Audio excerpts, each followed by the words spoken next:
Selamat pagi. Saya sekarang bersama seorang sahabat. Beliau adalah dosen di Institut Seni Indonesia Yogyakarta dan juga merupakan seorang desainer. Beliau sahabat saya. Beliau adalah Mahdi Nur Cahyo.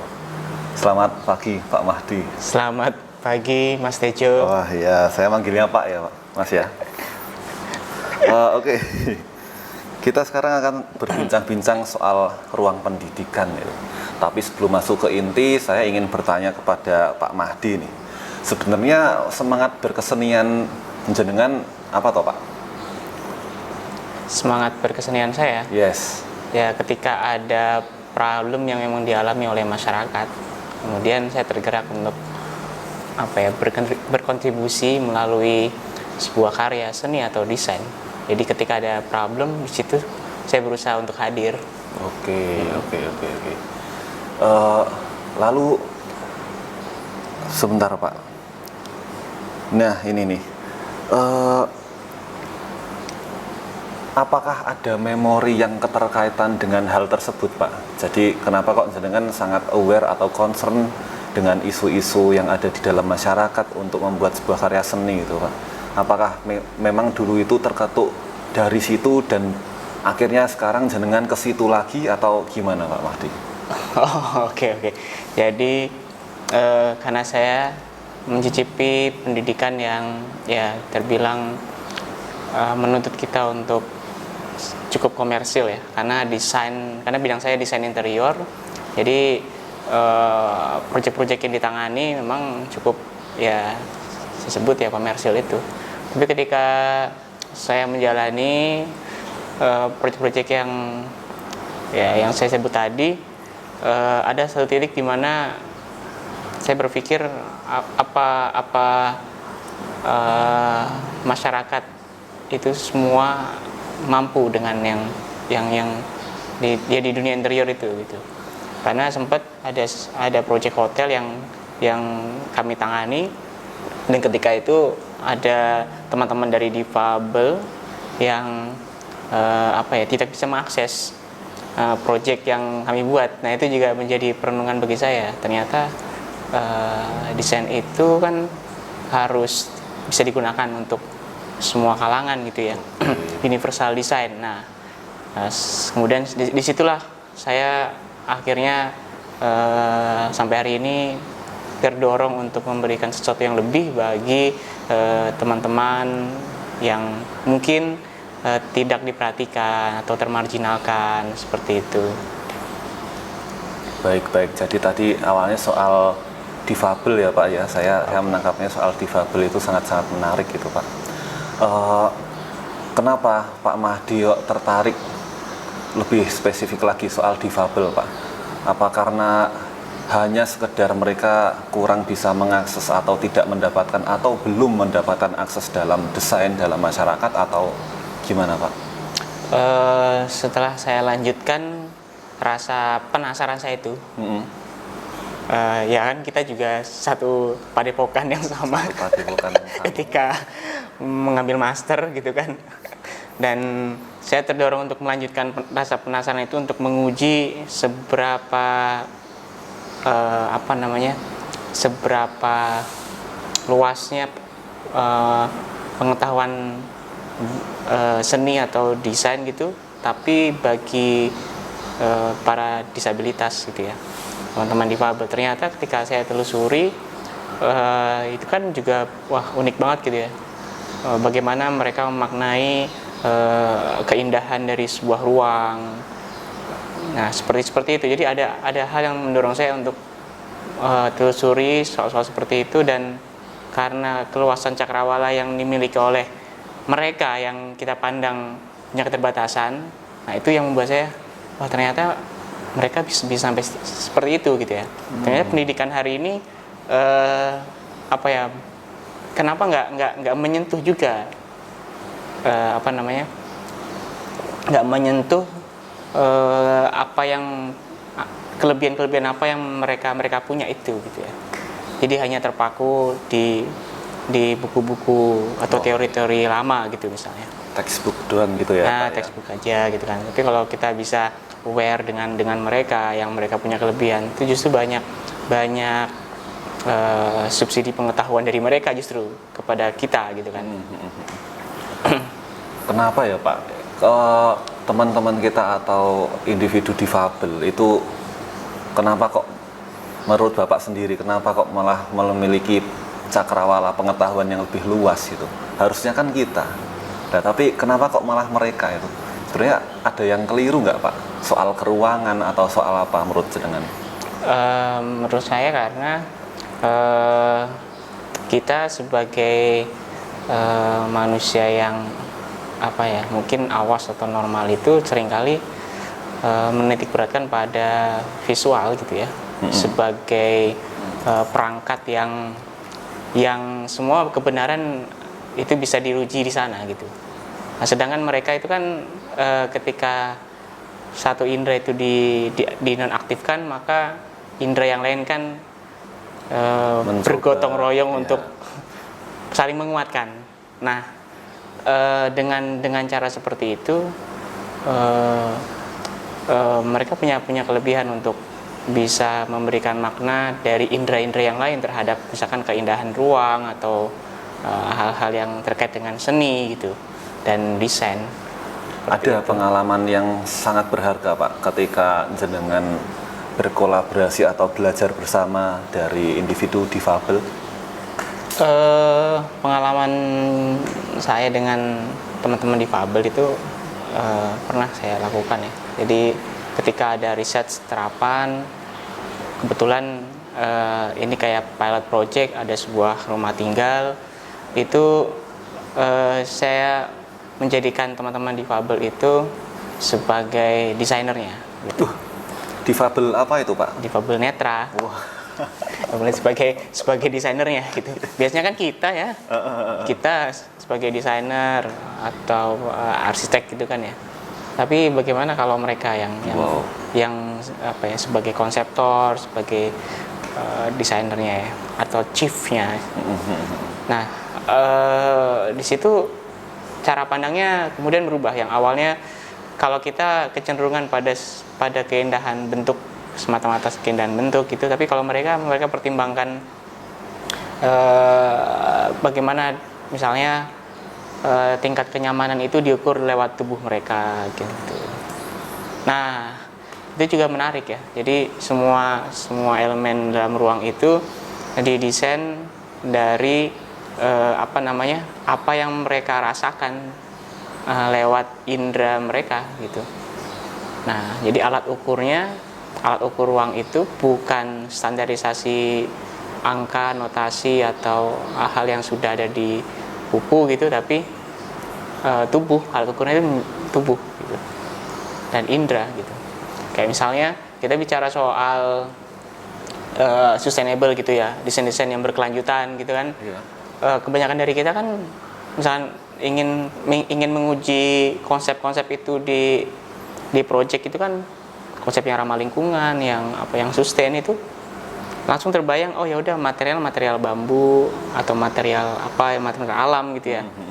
Nah, dengan bentuk-bentuk yang unik gitu misalnya. Tapi berbeda halnya dengan teman-teman difabel gitu. Teman-teman difabel itu sampai pernah ketika saya mengajak mereka ke sebuah resort gitu, mereka justru merasakan hal yang jadi ada yang kurang gitu, Mas Tejo.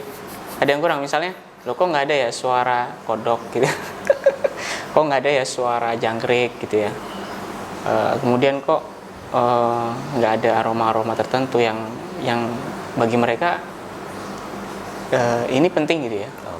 Nah, ternyata ketika ditelusuri di pagi harinya, kami tuh saya melihat bahwa yang dirasakan tunanetra tadi malam itu terhadap kondisi site resort yang kita jadikan tempat mes itu, memang banyak petugas-petugas yang mensemprotkan desinfektan itu ke landscape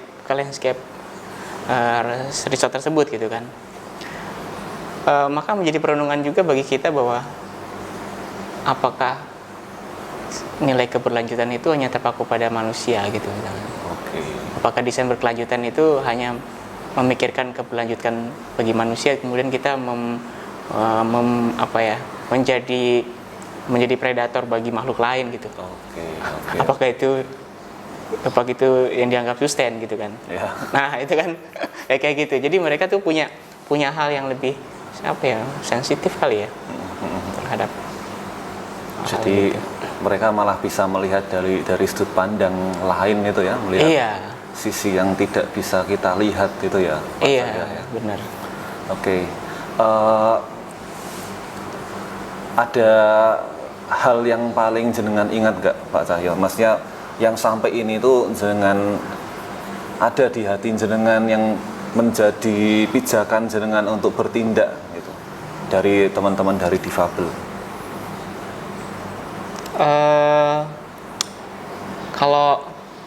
Kalau saya awalnya punya pandangan bahwa jadilah manusia yang menata gitu ya. Kita melihat sesuatu yang tidak beres kita tata gitu. Ternyata itu tidak cukup.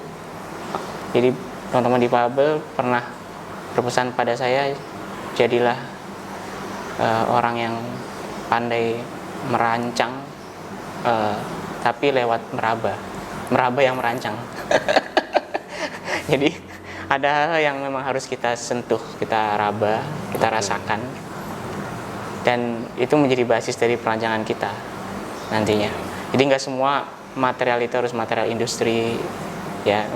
Untuk bisa mengatakan ruang ini bertema tropis, tapi kita tidak punya pengetahuan atau kesadaran tentang material kayu yang secara ya memang tekstur itu muncul alami kayu gitu.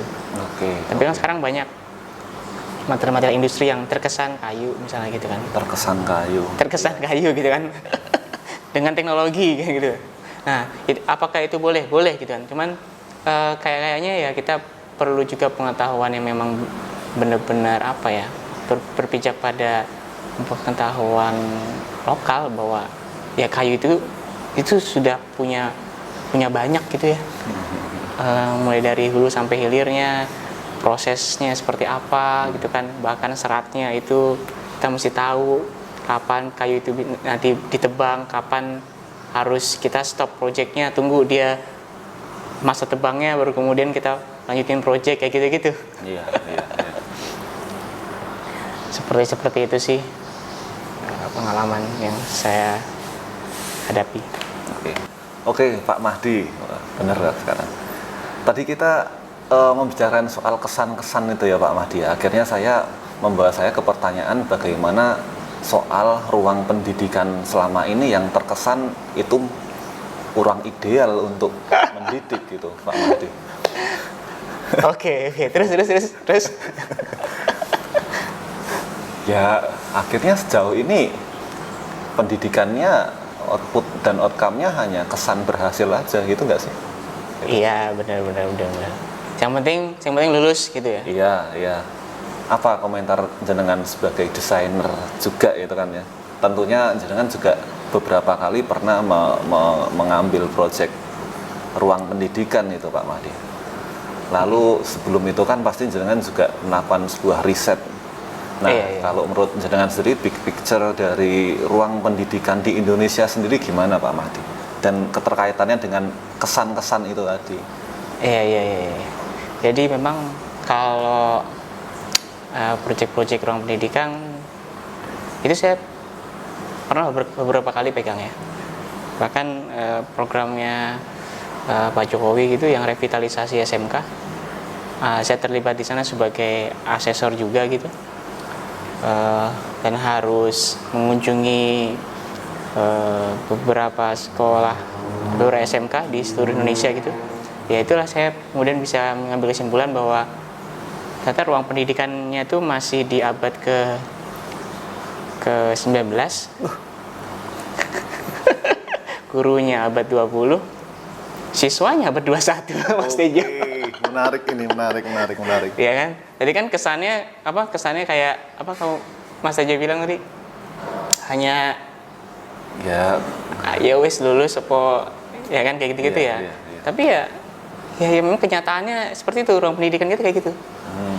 Secara infrastruktur ya, ruang pendidikan kita di abadnya 19, tapi gurunya abad 20, siswanya abad 21 kan nggak match. Iya. Sehingga SDM ya siswa yang lulus nanti dari sekolah tersebut itu mengalami gap nanti ketika lulus.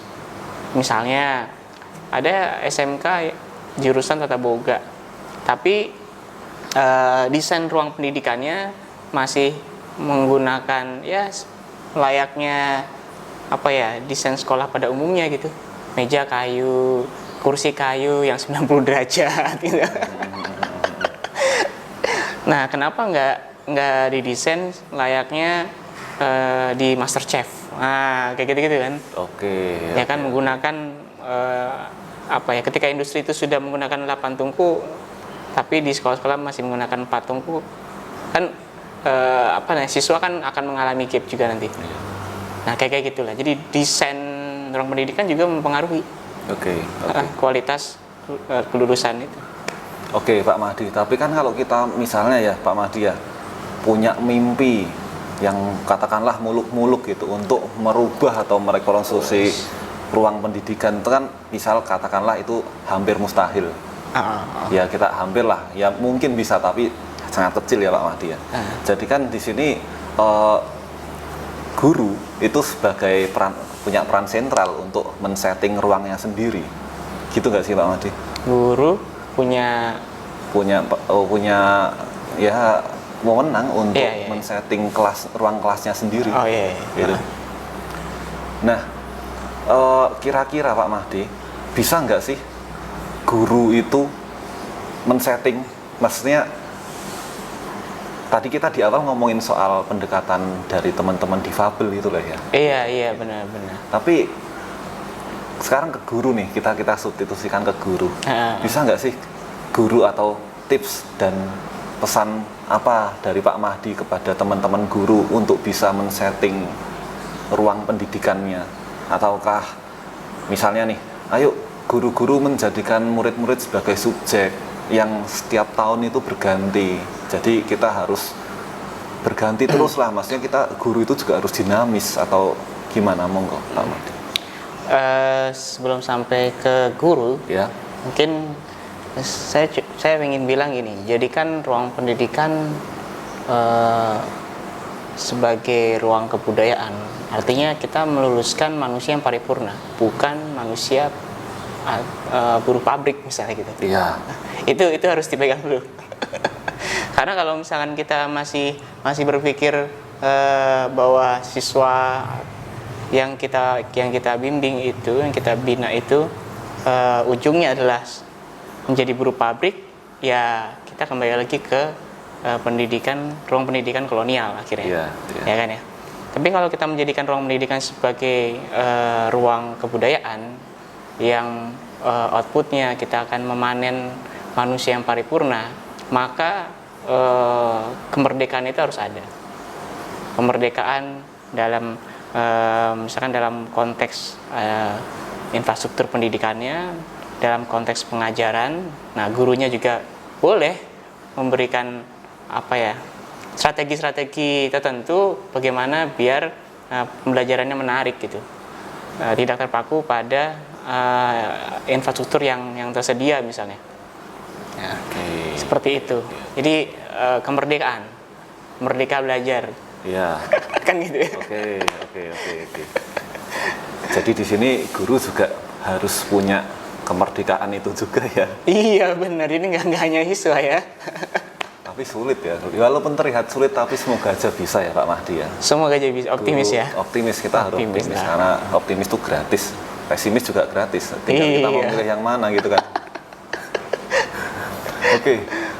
Tadi keterkaitan sama guru yang katanya orang-orang tuh digugu dan ditiru gitu ya Pak Mahdi ya. Tapi juga di sisi lain terlihat sangat kontras ketika kita membicarakan difabel sebagai guru, walaupun nyatanya emang seperti itu ya Pak Mahdi. Iya. Gitu. Apakah guru-guru sekarang harus memiliki konsep-konsep difabel Pak Mahdi? untuk untuk mengaktifkan apa ya, rasa itu dalam menata apapun. Tadi kan soal menata itu ya Pak. Iya. Merancang dan menata. Iya, jadi memang guru-guru itu tidak apa ya, sudah seharusnya mendengar ya, lebih banyak mendengar. Lebih banyak mendengar. Karena kan dulu kan kita memang lebih sering melihat sesuatu kebenaran dari apa yang kita tangkap oleh mata gitu ya. Tapi kita nggak mampu melihat kebenaran itu lewat indera yang lain, lewat telinga, lewat hal yang lain lah gitu kan. Kalau misalkan kita pinjam konsep teman-teman di Fabel gitu kan, bagaimana rasa itu, kepekaan rasa itu memang perlu dihadirkan, tapi ya juga kita harus melatih seluruh indera kita gitu. Jadi pendidikan itu nggak sekedar tertangkap oleh mata dan pikiran, tapi oleh indera yang lain. Kompleksitas. Nah, sehingga banyak melahirkan metode-metode kreatif. Creative thinking itu bukan creative thinking from my mind gitu, bukan, tapi from hand, jadi banyak gitu indera-indera yang lain gitu. Jadi kreatif dari sensibilitas kulit, dari pendengaran, dari aroma gitu kan. Lebih banyak nantinya banyak karya-karya yang keren lah ya, yang solutif juga dari perspektif yang berbeda nanti, seperti itu. Oke. Nah ini terakhir nih Pak Mahdi nih.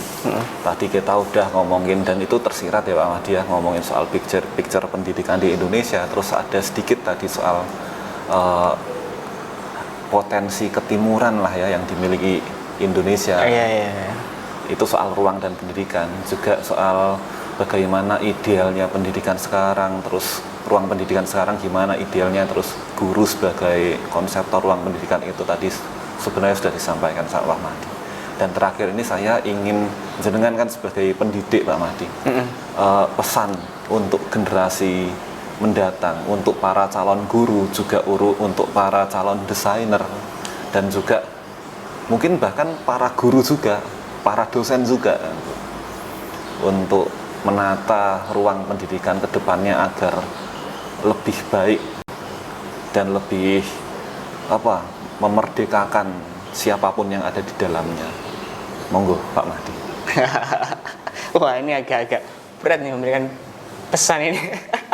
Amal jariah ini. Amal jariah ya saja. Monggo. Jadikan ruang pendidikan sebagai ruang yang memerdekakan kita sebagai manusia. Sebenarnya itu aja sih.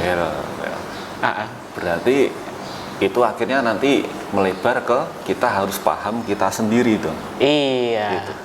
Kita harus paham tentang legacy, tentang warisan, tentang siapa sih diri kita. Oke. Tentang Sangkan Paran Dumadi. Itu menarik itu. Tapi nanti aja ya. Nanti aja ya. Oke, begitulah teman-teman. Sebenarnya saya udah nyiapin quote, tapi kayaknya quote-nya Pak Mahdi lebih yoi. Jadi saya nggak kasih. Itu ya. Matur nuwun sangat Pak Mahdi Nur Zahid. Sami-sami Mas Tejo. Semoga bisa menjadi inspirasi bagi teman-teman semua yang melihat. Dan ingat tadi pesan-pesan Pak Mahdi, kita sebelum kita ke orang lain, kita ke diri sendiri dulu. Kita harus paham, harus bisa merasakan apapun ini yang ada dalam diri kita, dari ujung rambut ke ujung kuku kaki dan lain-lainnya yang ada di dalamnya juga. Pahami tidak hanya secara tekstual, tidak hanya permukaannya saja, tapi ke dalam-dalamnya gitu. Selami terus menerus gitu. Gitu ya Pak Mahdi ya. Betul. Terima kasih Pak Mahdi atas waktunya. Sami-sami, Mas Sampai Tejo. jumpa lagi di kesempatan berikutnya ya Pak Siap, Mahdi ya. Sehat siap. selalu ya Pak Mahdi ya. Sami-sami Mas Tejo, Oke. sehat selalu.